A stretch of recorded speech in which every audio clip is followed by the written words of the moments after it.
नमस्कार, जय हिंद बच्चों। आज हम अपने YouTube चैनल LK क्लासेस में आपका स्वागत करते हैं।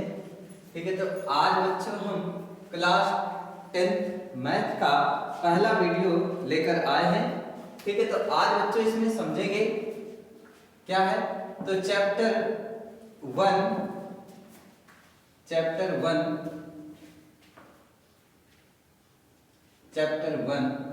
जिसका नाम है वास्तविक संख्याएं। वास्तविक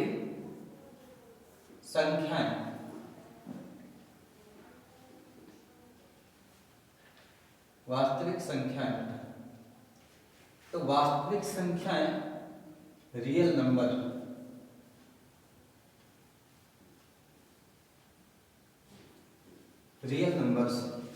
ठीक है बच्चों, तो सबसे पहले जैसा कि चैप्टर का नाम है तो इसको समझ लेते हैं कि वास्तविक संख्याएं क्या होती हैं।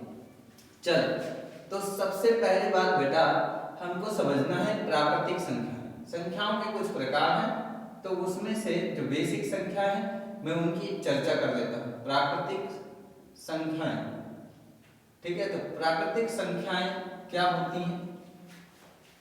तो बच्चों जो प्राकृतिक संख्याएं होती हैं वो 1 से लेकर अनंत तक होती हैं बेटा। तो उन संख्याओं को हम लोग बोलते हैं प्राकृतिक संख्याएं। ठीक है, कहने का तात्पर्य ये है कि जिन संख्याओं की सहायता से हम वस्तुओं को गिनते हैं उन्हें प्राकृतिक संख्याएं कहते हैं। जैसे कि मान लो हमारे पास कोई ग्राउंड है और उस ग्राउंड में कुछ जो है तो पेड़ पौधे हैं। ठीक है, तो पौधों की संख्या अगर गिननी है तो या तो हम कहेंगे कि 1 पेड़, या तो 2 पेड़, या तो 3 पेड़। ऐसा कभी नहीं कहेंगे कि 0 पेड़ या -1 पेड़। तो बेटा जो प्राकृतिक संख्याएं होती हैं तो वो होती हैं 1 से शुरू होती हैं और अनंत तक होती हैं। ठीक है, तो क्या हो जाएगी प्राकृतिक संख्याएं। तो जिन संख्याओं की सहायता से हम किन्हीं भी वस्तुओं को गिन सकते हैं उन्हें प्राकृतिक संख्याएं कहते हैं। ध्यान दीजिएगा। इसके बाद में बेटा पूर्ण संख्याएं हमको पढ़नी है। पूर्ण संख्याएं, तो पूर्ण संख्याएं क्या होती हैं, ध्यान दीजिएगा। तो बेटा यहाँ पर जैसा कि हमने प्राकृतिक संख्याओं के बारे में बताया, अगर प्राकृतिक संख्याओं में ही हम 0 को और मिला दें तो यहाँ पर जो बन जाती हैं संख्याएं वो होती हैं हमारे पास में पूर्ण संख्या। तो 0, 1, 2, 3 डॉट डॉट करके जो है इनफाइनाइट तक, अनंत तक जितनी भी संख्याएं होंगी बेटा तो वो संख्याएं कहलाएंगी पूर्ण संख्या। ठीक है, तो यहाँ पर 0 सहित प्राकृतिक संख्याएं जो होती हैं वो क्या बनेगी, पूर्ण संख्याएं बनेगी बेटा। इसके बाद में पूर्णांक संख्याएं।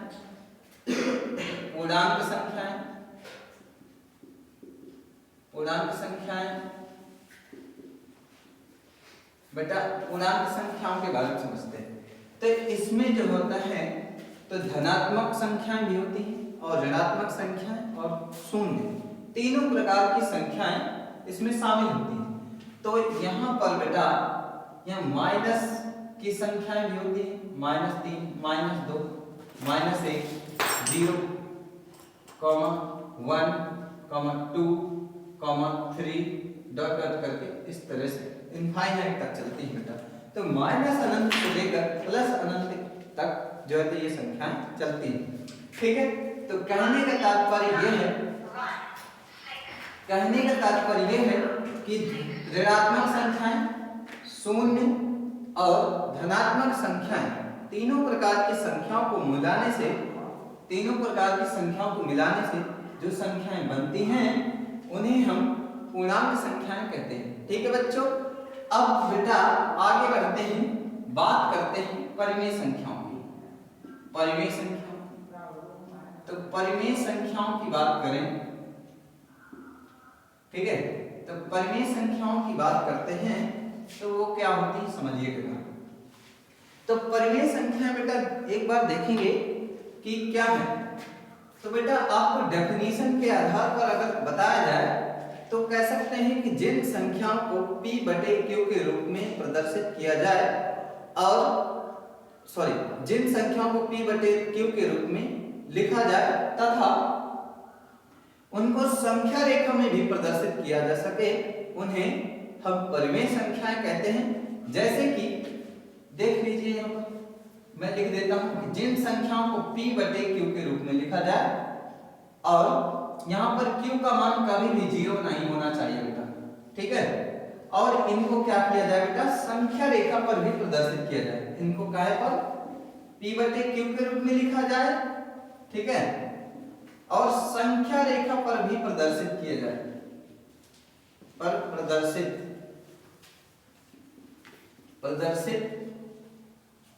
किया जाए, ठीक है। तो वो संख्याएं हमारी कहलाती हैं बेटा परिमेय संख्याएं, ठीक है। एग्जाम्पल के लिए कुछ संख्याएं ले लेते हैं। जैसे कि बेटा हम यहाँ पर कुछ संख्या लेते हैं, मान लो 1/2, 4/3, -2/5, या हम कह सकते हैं बेटा 1 को भी ले सकते हैं, 0 को भी ले सकते हैं, 2 को भी ले सकते हैं, 5 को भी ले सकते हैं। मतलब ये जितनी भी संख्याएं लिखी हैं तो सबके बटे में हम 1 मान सकते हैं, ठीक है। तो जिनके बटे में हम 1 मान सकते हैं तो वो सभी संख्याएं क्या है बच्चों, ठीक है, वो सभी संख्याएं परिमेय संख्याएं होती हैं। तो यहां तक कि 0 भी एक परिमेय संख्या है। क्यों? क्योंकि बेटा P का मान यहाँ पे 0 है, Q का मान 0 नहीं है, 1 है, ठीक है। इसीलिए 0 भी एक परिमेय संख्या है, ठीक है। 0 को हम संख्या रेखा में भी प्रदर्शित कर सकते हैं और P बटे Q के रूप में भी लिख सकते हैं। इसीलिए यह संख्या क्या है, परिमेय संख्या। चल अब बात करते हैं अपरिमेय संख्याओं की, ठीक है। तो अपरिमेय संख्याएं क्या होती हैं बेटा, ठीक। तो बेटा यहाँ की बात करें तो हम इन जो प्राकृतिक संख्याओं और पूर्ण संख्याएं और पूर्णांक संख्याओं के बारे में मैंने बताया, तो ये सभी संख्याएं के बारे में बटे में हम क्या लिख सकते हैं, एक लिख सकते हैं बेटा। तो ये संख्याएं भी परिमेय संख्याओं के अंतर्गत आती हैं, ठीक है। तो ये सभी संख्याएं क्या हैं, परिमेय संख्याएं होती हैं। इनको भी हम परिमेय संख्याएं कह सकते हैं बेटा। तो परिमेय संख्याओं के अंतर्गत सभी प्रकार की संख्याएं आ जाती हैं, ये ऊपर वाली संख्याएं, ठीक है। अब जो है अपरिमेय संख्याएं क्या हैं उनके बारे में समझते हैं। अपरिमेय संख्याएं बेटा समझो, तो अपरिमेय संख्याएं क्या क्या होती हैं तो समझिएगा कि देखो इनकी डेफिनेशन अगर बताएं तो बेटा डेफिनेशन ये होती है कि जिन संख्याओं को हम P बटे Q के रूप में न प्रदर्शित कर सकें और संख्या रेखा पर साधारण तरीके से न प्रदर्शित कर पाए बेटा, तो उन संख्याओं को हम लोग कह देते हैं अपरिमेय संख्याएं, ठीक है। तो यहाँ पर मैं आपको डायरेक्टली बताता हूँ कि अपरिमेय संख्याओं का वास्तविक मतलब क्या है, ठीक है, जो एग्जाम में यूज होना है आपके, ठीक है। तो जैसे कि बच्चों यहाँ पर √3 लिखा है, √2 लिखा है, √6 लिखा है, √7 लिखा है, या 2 + √3 लिखा है, या 1/√3 लिखा है, या हम 2√2 लिखा है। इस तरह की जो संख्याएं हैं बच्चों, मतलब जिनको पूरी तरह से रूट के बाहर नहीं निकाला जा सकता, जिन संख्याओं को पूरी तरह से रूट के बाहर नहीं निकाला जा सकता है, वे संख्याएं अपरिमेय संख्याएं कहलाती हैं, ठीक है। That's clear. ध्यान दीजिएगा कि जिन संख्याओं को पूरी तरह से अंडर रूट के बाहर नहीं निकाला जा सकता है, उन संख्याओं को हम लोग क्या कहते हैं, अपरिमेय संख्याएं कहते हैं। एक हिसाब से कहें कि जिन संख्याओं को वर्गमूल के बाहर पूरी तरह से नहीं निकाल सकते उन्हें अपरिमेय संख्या कहते हैं, ठीक है। एग्जाम्पल मैंने लिखे हुए, ठीक है। चलिए बेटा यहाँ पर तो मैंने कुछ संख्याओं के प्रकार बताए। अब क्या है कि यहाँ पर जो वास्तविक संख्याएं हैं तो मैंने उन्हीं वास्तविक संख्याओं के प्रकार ही बताए हुए हैं। अब यहाँ पर बेटा चर्चा का विषय ये है कि वास्तविक संख्याएं हम किन किन संख्याओं को कहेंगे। तो ध्यान दीजिएगा यहाँ पर जो परिमेय संख्याएं हैं और अपरिमेय संख्याएं, ठीक है, परिमेय और अपरिमेय संख्याओं का जो परिवार रहता है, ठीक है, जो परिमेय संख्याएं और प्लस अपरिमेय संख्याएं, जो दोनों प्रकार की संख्याएं मिल जाएंगी तो ये वास्तविक संख्याओं का निर्माण होगा। बेटा यहां पर क्या होगा, कुल मिलाकर यह है कि परिमेय संख्याओं का समुच्चय और अपरिमेय संख्याओं का समुच्चय जो होगा बेटा वो क्या कहलाएगा, वास्तविक संख्याएं। तो वास्तविक संख्याओं की परिभाषा जो हो जाएगी वो जो होगी तो वो इस प्रकार है, ध्यान दीजिएगा यहां पर कि परिमेय, देखो यहां पर वास्तविक संख्याओं की परिभाषा है लिख रहे हैं बेटा, परिभाषा। तो ध्यान दीजिएगा डेफिनेशन क्या होगी कि बेटा यहां पर परिमेय संख्याएं, परिमेय संख्याएं तथा अपरिमेय संख्याएं, अपरिमेय संख्याएं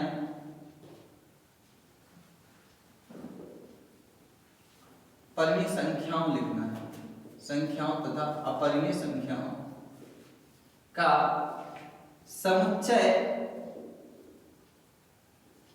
वास्तविक संख्याएं कहलाता है, वास्तविक संख्याएं कहलाता है। ठीक है, तो बेटा यहां पर क्या बताया मैंने, वास्तविक संख्याओं की परिभाषा बताई।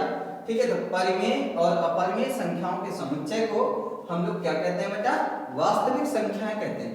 तो यहां पर अब मैं आपको बता दूं, जो संख्याएं होती हैं, संख्याओं की बात करें तो संख्याएं दो प्रकार की होती हैं। संख्याएं की बात करते हैं तो संख्याएं दो प्रकार की होती हैं बेटा, कौन कौन सी, एक तो होती हैं वास्तविक संख्याएं, वास्तविक संख्याएं बच्चों, वास्तविक, जिनकी डेफिनेशन मैंने ऊपर बताई, वास्तविक संख्याएं। और दूसरी जो होती हैं वो होती हैं काल्पनिक संख्याएं, काल्पनिक संख्याएं।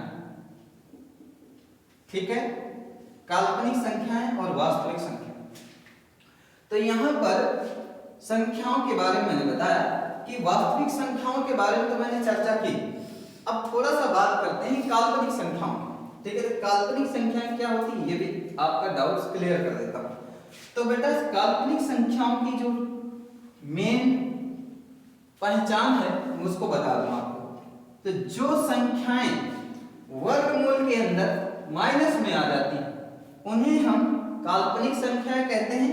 तो ध्यान देना, जैसे रूट के अंदर -1, रूट के अंदर -3, रूट के अंदर -2, इस प्रकार कोई भी संख्या रूट के अंदर माइनस में आ जाए तो उस संख्या को हम लोग बोलते हैं काल्पनिक संख्याएं। ठीक है, तो बेटा काल्पनिक संख्याओं के बारे में समझ में आ गया होगा। जो संख्याएं वर्गमूल के अंदर ऋण चिन्ह के साथ में आती हैं उन्हें क्या बोलते हैं, काल्पनिक संख्याएं कहते हैं। ठीक है, तो बच्चों यहां तक हमने थोड़ा सा चैप्टर के वास्तविक मतलब के बारे में जाना। ठीक है, अब आगे बढ़ते हैं। तो ध्यान दीजिएगा, यहां पर देखते हैं कुछ और भी संख्याएं हैं जिनके बारे में हमको यहां पर पढ़ना है। देखिए, तो कुछ संख्याएं और हैं बेटा, तो वो महत्वपूर्ण संख्याएं हैं जिनके बारे में हमको डिस्कस करना है। तो पहला नंबर है बच्चों यहां पर कि भाज्य संख्याएं, भाज्य संख्याएं। ठीक है बेटा, मेरा जो तरीका है वो सबसे अलग है। ठीक है, आपने डेफिनेशन तो बहुत पढ़ी होंगी, हालांकि जो मैं बताऊंगा वो सबसे अलग होगी। ठीक है, तो ध्यान दीजिएगा। तो भाज्य संख्याएं क्या होती हैं बच्चों, ध्यान देना बेटा। मैं कुछ संख्याओं की बात करता हूं। भाज्य संख्याओं का मतलब है कि जो संख्याएं क्या होता है कि दूसरी संख्याओं से कट जाती हैं, अपने अलावा दूसरी संख्याओं से कट जाती हैं, उन्हें हम बोलते हैं भाज्य संख्याएं। और जो संख्याएं खुद के अलावा और किसी संख्या से नहीं कटती है उसे हम बोल देते हैं अभाज्य संख्या। ठीक है, तो यहाँ पर जो भाज्य संख्या है बेटा, जैसे कि मान लो 6 है, मान लो 4 है, 9 है, इनको काटेंगे तो क्या करेंगे बेटा, यहाँ पर 6 स्वयं से भी कट जाएगा और 2 से कटेगा, 3 से भी कट जाएगा। ठीक है, तो ये भाज्य संख्या है। इसके गुणनखंड करें तो 2 गुणे 3 आ जाएगा बेटा। ठीक है, 4 के गुणनखंड करें, एक तो सबके गुणे में होता है क्योंकि एक तो सबको विभाजित करता है बच्चों। तो यहाँ पर क्या है, इसके गुणनखंड करेंगे तो 2 गुणे 2 गुणे 1, और इसके गुणनखंड करेंगे बच्चों तो यहाँ पर 3 गुणे 3 गुणे 1 आएगा, इस तरह से।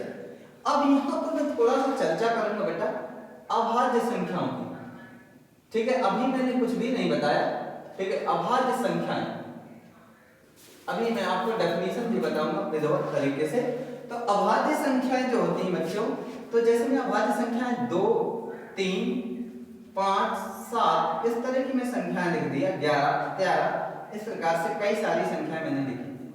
अब इनके गुणनखंड करो बच्चों।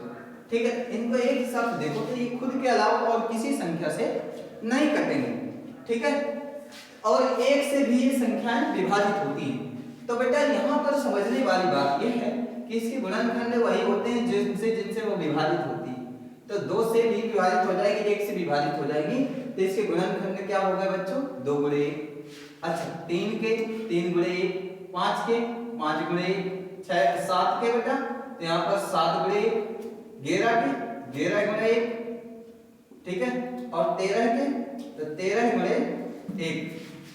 तो इस तरह से कुछ खास बात है यहाँ पर गुणनखंड और भी संख्या लिख लेते हैं, जैसे 12 हो गए। ठीक है, तो इसके गुणनखंड करेंगे तो 2 गुणे 2 गुणे 3 गुणे 2 गुणे 2 गुणे 3 ऐसे 2 3 2 3 4 3 12। ठीक है, तो 12 और इनटू में 1 भी हो सकता है। तो बेटा कहने का तात्पर्य यह है कि ये जो भाज्य संख्या है तो इनके सभी के गुणनखंड 2 से ज्यादा है, और जो अभाज्य संख्याएं हैं बच्चों उनके गुणनखंड केवल और केवल 2 है। हर एक संख्या के गुणनखंड 2 से कम है, सॉरी 2 से ज्यादा नहीं है। ठीक है, तो हर एक संख्या के गुणनखंड गिन सकते हैं आप कि केवल 2 है। तो कहने का तात्पर्य यह है बच्चों कि जिन संख्याओं के गुणनखंड 2 से अधिक होते हैं उन्हें भाज्य संख्याएं कहते हैं। ठीक है, और जिन संख्याओं के गुणनखंड केवल 2 होते हैं उन्हें अभाज्य संख्याएं कहते हैं। तो इसको फेयर कॉपी में नोट कर लीजिएगा, ये हमको जानना बहुत जरूरी है। ठीक है, तो फिर से सुनिएगा, भाज्य संख्याएं क्या होती हैं बेटा, जिन संख्याओं के गुणनखंड 2 से अधिक होते हैं उन्हें भाज्य संख्याएं कहते हैं। और बेटा जो अभाज्य संख्याएं हैं उनके बारे में सुनना कि जिन संख्याओं के गुणनखंड केवल 2 होते हैं उन्हें अभाज्य संख्याएं कहते हैं। एग्जाम्पल के लिए ये लिखें। ठीक है, अब यहाँ पर और बात करते हैं बेटा, एक डाउट रहता है माइंड में कि 1 क्या भाज्य संख्या है या अभाज्य संख्या, तो इसके बारे में चर्चा करते हैं बेटा।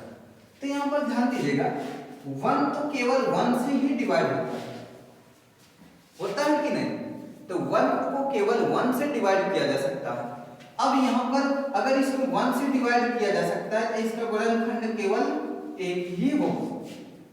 ठीक है, अब जैसे यहाँ पर 2 था हमारे पास, तो 2 को हम 1 से भी डिवाइड कर सकते हैं बेटा, 2 को हम 2 से भी डिवाइड कर सकते हैं। तो इसके गुणनखंड क्या आए थे, 2 गुणे 1 आया था, 2 के गुणनखंड। ठीक है, लेकिन यहाँ पर 1 को केवल हम क्या कर सकते हैं, 1 से ही डिवाइड करेंगे, इसलिए इसका गुणनखंड केवल 1 होगा। तो बेटा मैंने जो भाज्य संख्याओं में बताया है तो उसके गुणनखंड 2 से अधिक होने चाहिए, और जो अभाज्य संख्याएं बताए हैं तो उसके गुणनखंड केवल 2 होने चाहिए। ठीक है, लेकिन यहाँ पर 1 के गुणनखंड तो केवल 1 ही है। ठीक है, 1 का अभाज्य गुणनखंड केवल 1 है बेटा, इसलिए यह संख्या ना तो भाज्य संख्या है और ना ही अभाज्य संख्या है। ठीक है, ये ना तो भाज्य संख्या है और ना ही अभाज्य संख्या। ठीक है, तो 1 जो है तो कोई भी मान लो इनमें से कोई संख्या नहीं है बेटा, तो 1 ना तो भाज्य संख्या है और ना ही अभाज्य संख्या। Doubts clear? चल आगे बढ़ते हैं। तो एक और संख्या बची है जिनके बारे में हम थोड़ा सा डिस्कशन कर लेंगे, फिर इसके बाद में चलते हैं आगे। तो बेटा एक संख्या बची है जिनको हम लोग कहते हैं शून्य पर समाप्त होने वाली संख्या। शून्य पर समाप्त होने वाली संख्याएं, शून्य पर समाप्त होने वाली संख्याएं। चल ध्यान दीजिए, तो शून्य पर जो संख्याएं होंगी, जो समाप्त होंगी संख्याएं, तो आप भी जानते हैं बच्चों कि जिन संख्याओं के बाद में 0 आता है, जैसे 10, इसमें लास्ट अंक क्या है? शून्य है। 20, इसमें भी क्या है? शून्य आ रहा है। 30, इसमें भी शून्य आ रहा है। 40, इस तरह से बहुत सारी संख्याएं हैं जिनके लास्ट में शून्य आता है। तो इनकी क्या खास बात समझते हैं। तो देखो बेटा, इसके गुणनखंड करेंगे तो 2 गुणे 5 आएंगे, ठीक है। अब यहाँ पर इसके गुणनखंड करेंगे तो 2 गुणे 5 आएंगे, 2 गुणे 5, ठीक है। इसके गुणनखंड करेंगे बेटा तो 3 गुणे 2 गुणे 5 आएंगे, ठीक है, इस तरह से। अच्छा 40 की करेंगे गुणनखंड तो 2 गुणे 5 आएंगे। तो यहाँ पर कुछ बात समझने वाली है। तो वो क्या बात है बेटा? इसमें 2 गुणे 5 आया, इसमें भी 2 गुणे 5 आया, इसमें भी 2 गुणे 5 आया, इसमें भी 2 गुणे 5 आया। इसका मतलब है कि जो संख्या शून्य पर समाप्त होती है तो उसमें 2 गुणे 5 जरूर होता है। तो इनकी परिभाषा समझेंगे बेटा। परिभाषा क्या होती है कि जिन संख्याओं के गुणनखंड 2 गुणे 5 के रूप के होते हैं वो संख्याएं शून्य पर समाप्त होने वाली संख्याएं कहलाती हैं, ठीक है। कहने का तात्पर्य है बेटा कि जिन संख्याओं के गुणनखंड 2 गुणे 5 के रूप के होते हैं वो संख्याएं शून्य पर समाप्त होने वाली संख्याएं कहलाती हैं। क्लियर? चलिए, तो यहां तक हमने चैप्टर का बेसिक सीखा बच्चों, ठीक है। मिलते हैं नेक्स्ट क्लास में। जय हिंद, जय भारत।